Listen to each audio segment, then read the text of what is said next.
Grace is an Australian computer programmer. She has just received a job offer from a tech company in Germany and is planning to move to the EU. Cue administrative hassle and paperwork, right? In fact, no.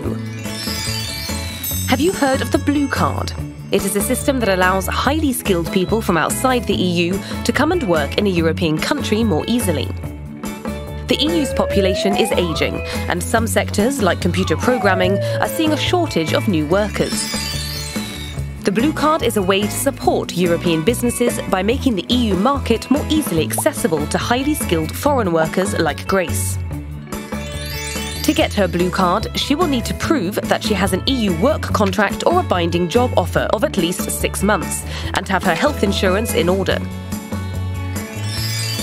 The card will soon have more relaxed eligibility criteria, simplified conditions to bring families together, and will ensure better rights for workers.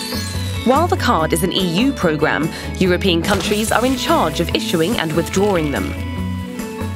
The European Parliament supports wider access for qualified workers and the simplification of movement within the EU for Blue Card holders.